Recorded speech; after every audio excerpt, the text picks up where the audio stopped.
கிறிஸ்துவுக்குள் அன்பானவர்களே,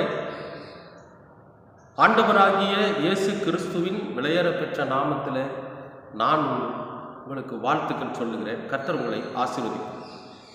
இன்றைய அனுதின உணவில் கர்த்தர் நமக்கு கொடுக்கிற வார்த்தை ஆதியாகமம் 28ஆம் அதிகாரம் 15வது வசனம். யாக்கோபை பார்த்து, அதாவது யாக்கோபுக்கு சொப்பனத்தில் ஆண்டவர் ஒரு தரிசனமாக வரார். இந்த தரிசனத்தில் ஆண்டவர் அந்த யாக்கோபுக்கு சொல்லுகிற வார்த்தை என்ன சொல்றாரு அப்படின்னா, நான் உன்னோடு இருந்து நீ போகுமிடமெல்லாம் உன்னை காத்து இந்த தேசத்திற்கு உன்னை திரும்பி வர பண்ணுவேன். நான் உனக்கு சொன்னதை செய்யும் அளவு உன்னை கைவிடுவதில்லை அப்படின்னு சொல்றார். இந்த வசனத்திலிருந்து நமக்கு எடுத்துக்கக்கூடிய பகுதி என்னன்னா, நான் உன்னோடே இருந்து நீ போகிற இடமெல்லாம் உன்னை காத்துக்கொள்வேன். அன்பானவர்கள், நம்முடைய ஆண்டவர் சொல்றாரு, நான் உன்னோடு இருந்து நீ போகும் இடமெல்லாம் உன்னை காத்துக்கொள்வேன் அப்படிங்கிறது. அப்ப கர்த்தர் நம்ம கூட இருந்தான்னு வச்சுங்களேன், நமக்கு மிகப்பெரிய ஒரு பாதுகாப்பு. அவரே நம்ம கூட இருந்தார். நம்மை சுற்றிலுமாய் பாதுகாப்பு வளையம் நமக்கு வைக்கப்பட்டிருக்கிறது. அப்படி இருக்கிறப்ப நம்ம எதுக்காக பயப்படணும் சொல்லுங்க? ரெண்டாவது, நீ போகும் இடமெல்லாம் உன்னை பாதுகாத்துக்குவாங்கிற. நம்ம எங்கே போனாலும் சரி, அங்கே நமக்கு ஒரு நல்ல பாதுகாப்பு கடவுள் இருக்கிறார். ஆனால் நாம் என்ன பண்ணுறோம், ஒவ்வொரு நாளும் காலையில் எந்திரிச்சு நம்முடைய பணியின் நிமித்தமோ அல்லது மற்ற காரியங்களை நாம் புறப்பட்டு போகிறப்போ ஒரு சங்கடத்தோடு தான் போகிறோம். சரி, இன்றைக்கி வேறு இதை பார்க்கணுமா, இன்றைக்கி வேறு இந்த வேலையை செய்யணுமா, இன்றைக்கி வேறு இப்படி நடக்குமா, ஒருவேளை நடக்காமல் போயிட்டால் என்ன பண்ணுறது, எத்தனை நாளைக்கு நான் இப்படியே அலையிறது, இப்படியெல்லாம் ஒரு சங்கடத்தோடு நம்முடைய வாழ்க்கையை ஒவ்வொரு நாளும் நாம் துவங்குகிறோம். அது மிகப்பெரிய தவறு. அது மிகப்பெரிய தவறு. அன்பானவர்களே, அதிகாலையில் எழுந்த உடனே நீங்க என்ன வேலை செய்யறவங்களா இருந்தாலும் சரி, அந்த வேலையை ஆண்டவரோட கையில் ஒப்படைச்சிருங்க.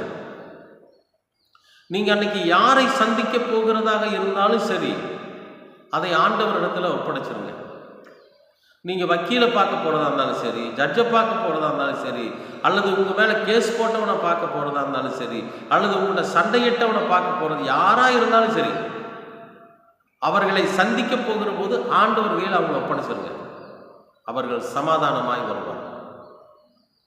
அவங்ககிட்ட நீங்க பேசுங்க ஆண்டவர்னு சொல்லுங்க.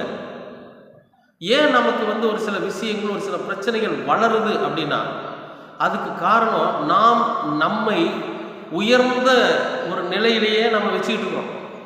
நாம தான் பெரிய ஆளு, நாம தான் ஜெயிக்க போறோம், மற்றவன் நம்மகிட்ட தோக்கணும் அப்படிங்கிற ஒரு எண்ணம் நமக்குள்ள இருக்கிறதுனால தான் நம்ம நிறைய முறை தோல்விகளை சந்திக்கிறோம்.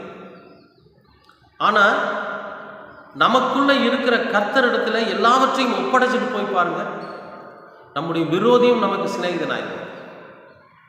இப்ப ஆண்டவர் சொல்றாரு அங்க யாக்கோபு கிட்ட, நான் உன்னோடு கூடவே இருப்பேன். அப்ப ஆண்டவர் நம்ம கூடவும் இருப்பாரு, நம்மோடு கூட இருப்பார். அப்ப நம்ம கூடவே இருப்பார். நம்மளை வழி நடத்துறது, நம்மளோட சிந்தனைகளை தூண்டுவது, நம்ம பேசக்கூடிய வார்த்தைகளை நம்ம என்ன பேசணும் அப்படிங்கிற அந்த கவனமான வார்த்தைகளை பேசுவது, இப்படிப்பட்ட காரியங்களை செய்வதற்கு கர்த்தர் நம்ம கூடவே இருப்பார். நமக்கு ஞானமா இருப்பார். அது மட்டும் இல்லை, நமக்கு நீ போகும் இடமெல்லாம் நான் உன்னை பாதுகாப்பேங்கிற. ஒரு ஆபத்தான இடம், ஒரு விபத்து நடக்கக்கூடிய இடம், ஒரு பிரச்சனையான இடம், அல்லது ஒரு இரவு நேரத்தில் பயணம், எதுவாக இருந்தாலும் சரி, கர்த்தர் நம்மோடு கூட இருப்பார், நம்மை பாதுகாப்பார். நம்ம சாதாரணமாக ஒரு இடத்துல வேலை செய்கிறோம், சாதாரணமாக ஒரு கடையில் வியாபாரம் பண்ணுறோம் அல்லது ஒரு ஊழியம் பண்ணுறோம், நாமே நம்முடைய பாதுகாப்பை குறித்து இவ்வளோ தூரம் நினைக்கிறோமே. விமான ஓட்டிகளை பாருங்க, கடல்ல கப்பலை ஓட்டுகிறவனை பாருங்க, அவாந்திர வெளியில வாகனங்களை ஓட்டுகிறவங்களை நினைச்சு பாருங்க. இரவு முழுதும் கண் விழிச்சு வாகனத்தை ஓட்டி பயணிகளை ரொம்ப பத்திரமா கொண்டு போய் விடணும்னு நினைச்சு ராத்திரியெல்லாம் கண் விழிச்சு ஓட்டுகிற அந்த ஓட்டுநர்களை நினைச்சு பாருங்க. இவர்களுக்கெல்லாம் யார் பாதுகாப்புன்னு நீங்க நினைக்கிறீங்க? அவர்கள் ஞானமாய் செயல்படுவதற்கு கடவுள் அவர்களோடு கூட இருக்கிறார். இதில் மதமோ அல்லது ஜாதியோ இல்லை. மனித நேயத்தோடு எந்த மனிதன் செயல்படுகிறானோ, மனித நேயத்தோடு எந்த மனிதன் செயல்படுகிறானோ, மனிதன் மதத்தை சார்ந்தவன் அல்ல, மனித நேயத்தோடு எந்த மனிதன் செயல்படுகிறானோ, பிறருடைய நலனில் அக்கறை கொண்டு எந்த மனிதன் செயல்படுகிறானோ அவனுக்கு கர்த்தர் ஞானமாக இருப்பார், அவனுக்கு கர்த்தர் பாதுகாப்பாக இருப்பார். நினைச்சு பாருங்க. அப்போ பைபிளுக்கு பிரசங்கம் பண்ணுறவனுக்கு மட்டும்தான் பாதுகாப்பா அப்படின்னு அநேகருக்குள்ள ஒரு கேள்வி எழும்புதில்லை.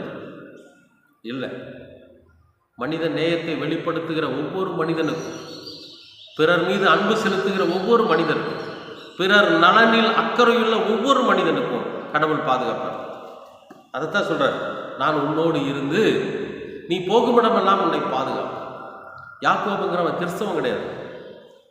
இங்கே சொல்லப்பட்டிருக்கிற விஷயம் என்ன தெரியுமா? யாக்கோபு என்கிற மனிதன் கிறிஸ்தவன் அல்ல, அவன் இந்த வேதத்தை வாசித்தவன் அல்ல, அவன் ஞானஸ்தானம் பெற்றவன் அல்ல. அந்த மனுஷன் அவருக்கு தேவை. அந்த மனிதனை கொண்டு ஒரு மிகப்பெரிய ஒரு சாம்ராஜ்யத்தை கட்டப்போறார் ஆண்டவர். அதனால அவனுக்கு சொல்றார். அதே போல ஒவ்வொரு தனி மனிதனையும் கொண்டு கர்த்தர் ஒரு மிகப்பெரிய ஒரு அற்புதத்தை செய்ய வல்லவராக இருக்கிறார். அதனால உங்களையும் என்னையும் பார்த்து சொல்றார், நான் உங்களோடு கூட இருக்கிறேன், உங்களுக்கு பாதுகாப்பாக இருக்கிறேன். அன்பானவர்களே, இன்றைக்கும் கூட இந்த நாளில இந்த அனுதின உணவின் வாயிலாக கர்த்தர் கொடுக்கிற வார்த்தை, ஒவ்வொரு மனிதனோடும் கர்த்தர் இருக்கிறார். ஒவ்வொரு மனுஷனுடைய போக்கிலும் வரத்திலும் போகும் இடத்திலும் அவர் பாதுகாப்பாக இருக்கிறார்.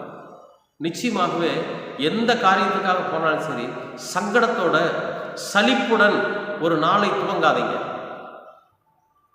அன்றைக்கு சந்தோஷமா துவங்குங்க, அன்னைக்கு மன மகிழ்ச்சியா துவங்குங்க, எல்லாவற்றையும் அவர் பார்த்து கொள்வாருங்கிற முழு நம்பிக்கையோடு துவங்குங்க. நிச்சயமாகவே அந்த நாள் நல்ல நாளாய் அமையும். கர்த்தர் உங்களை ஆசீர்வதிப்பார்.